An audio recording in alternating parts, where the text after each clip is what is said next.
কয়েকদিন থেকে খেয়াল করছি ফোনের ভিডিওগুলা কেমন একটু ঝাপসাটে আসছে, মানে ফোনের স্ক্রিনে কোনো সমস্যা হয়েছে বোধহয়। প্রিয় ভাই বোন বন্ধুরা, সবাইকে আসসালামু আলাইকুম এবং আদাব। সবাই কেমন আছেন? আশা করছি অনেক অনেক ভালো আছেন।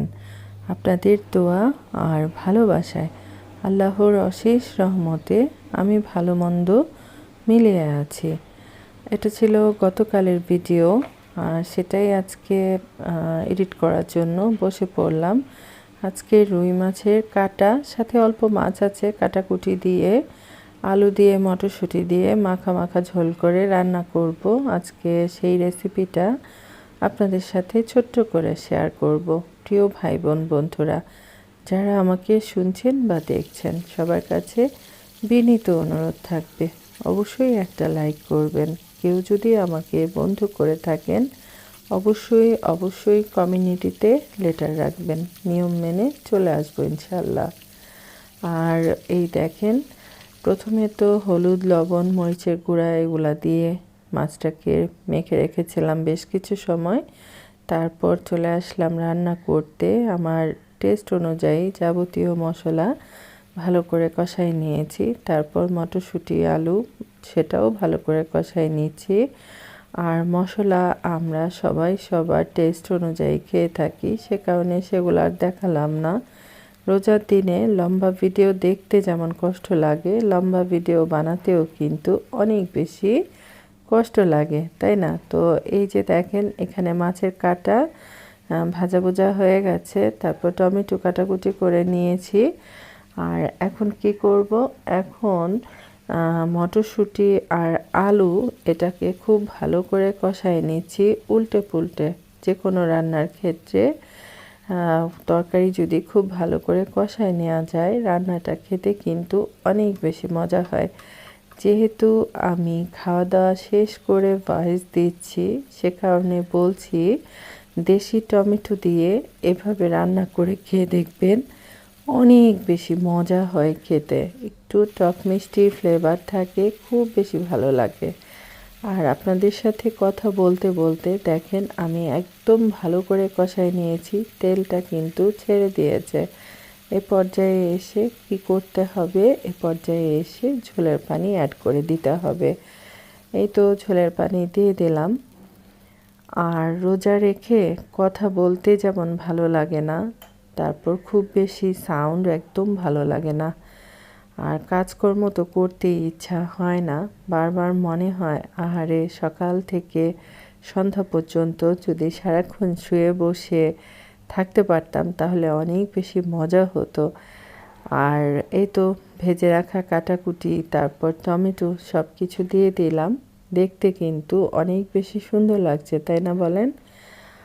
আর আর কি বলবো, সবাই কে কেমন আছেন, কার কাছে রোজার দিনগুলা কেমন লাগছে, কে কিভাবে কাটাচ্ছেন, ইচ্ছা হলে কমেন্টের মাধ্যমে জানাতে পারেন।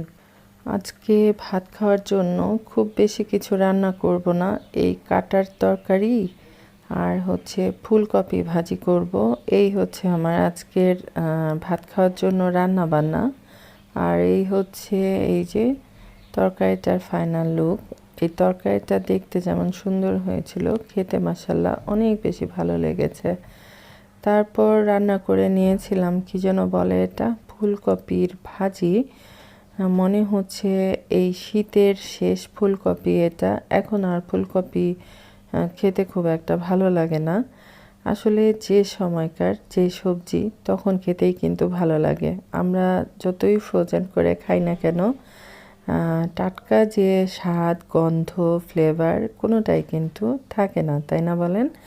আর ভাজিটা বিস্তারিত রান্না শেয়ার করলাম না, তাহলে ভিডিওটা অনেক বেশি বড় হয়ে যাবে, এই আর কি। আর এখন এই যে একটু পানি আছে, এটা নাড়াচাড়া করতে করতে যখন তেলটা ছেড়ে দিবে, বুঝে নিতে হবে ভাজিটা রান্না হয়ে গেছে। আমি 1 চিমটি চিনি ব্যবহার করেছি টেস্টটা ভালো আসার জন্য। তারপর কি ঘটনা ঘটেছে জানেন? এর আগে কিছু মটরশুঁটি ফ্রোজেন করেছিলাম, সেটা প্রায় খাওয়া হয়ে গেছে। মটরশুঁটি খেতে তো ভালোই লাগে, কিন্তু বাছাবুছি করতে গেলে তো অনেক বিরক্ত লাগে। আর এই মটরশুঁটি বাছার কাজটা কিন্তু একজনে হয় না, এটা যদি ঘরে সবাই মিলে বসে বাছাবুছি করি তাহলে কিন্তু একটু সহজ হয়ে যায়, তাই না বলেন? ফুটানো পানির মধ্যে একটু লবণ দিয়ে তারপর এই তো এটা ঢেলে দিলাম। এটা উতরানো চলে আসলে এটাকে কি করব, পানি ঝরা দিয়ে তারপর ঠান্ডা করে তারপরে সংরক্ষণ করব। আর খুব বেশি দিনের জন্য না, অল্প তো এটা সেটা রান্না করে খাওয়া হয়ে যায়। আরেকটা কথা হচ্ছে, এই মটরশুঁটি যখন বাছার জন্য বসেছিলাম, আমরা 3 জন বসেছিলাম, আপনাদের ভাইয়া আর আমার মেয়ে তো একদম অসহ্য হয়ে গেছে, বলে ইয়া আল্লাহ, এগুলা বাছাবুছি করতে এত কষ্ট, এত কষ্ট, মানে এরা আর পারছিলই না। প্রথমে ওদের দুজনকে দিয়েছিলাম আর কি বাছার জন্য, তারপর বাধ্য হয়ে আমি নিজে গিয়ে আবার কতগুলা নিলাম বাছার জন্য। আর আমি তো সবসময় কাজকর্ম করে থাকি, সে কারণে আমি একটু ঝটপট করতে পারি, আর ওদের হাত থেকে শুধু মটরশুঁটিগুলা পড়েই যাচ্ছিল, এই আর কি। তারপর হচ্ছে সন্ধ্যাবেলা চলে আসলাম ইফতার আয়োজন করতে। আজকে ইফতারে মোটামুটি ভাজাভুজি আছে, এখন ভাজাভুজি খেতে ইচ্ছা হয় না একদম, আমার তো একদম ভালোই লাগে না।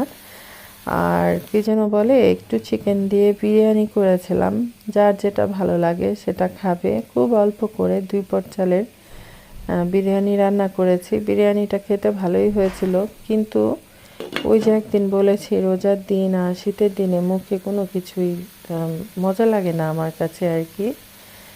আর এদিকে পেঁয়াজও ভাজাভুজি হয়ে যাচ্ছে, আর এই যে সালাদ কাটাকুটি করে নিয়েছি। আমি রোজার মধ্যে কখনোই খুব মানে সুন্দর করে শেয়ার করতে পারি না। আর এটা হচ্ছে চিকেন ফ্রাই করেছিলাম, ছোট ছোট করে কেটে সব মশলা দিয়ে মেখে রেখেছিলাম। কিন্তু চিকেনের এই পাকুড়াটা বানাতে গেলে একটা বিষয় আছে, এটা অনেক আগে থেকে ম্যারিনেট করে রাখলে এটা খেতে অনেক বেশি ভালো লাগে। আর এগুলা ছিল একটু টুকটাক মুদি বাজার। তো মুদি বাজার খুব বেশি হয়নি, কারণ গত মাসের অনেক বাজার রয়ে গেছিলো, সেজন্য। যাই হোক, যেভাবে পারলাম ভিডিওটা আপনাদের সাথে শেয়ার করলাম। আমার আজকের ব্লগ ভিডিও কার কাছে কেমন লাগলো, ইচ্ছা হলে কমেন্ট করে জানাতে পারেন। আর সবাই খুব বেশি বেশি ভালো থাকবেন, সুস্থ থাকবেন, সবাই সবার পাশে থাকবেন। আল্লাহ হাফেজ, আসসালামু আলাইকুম।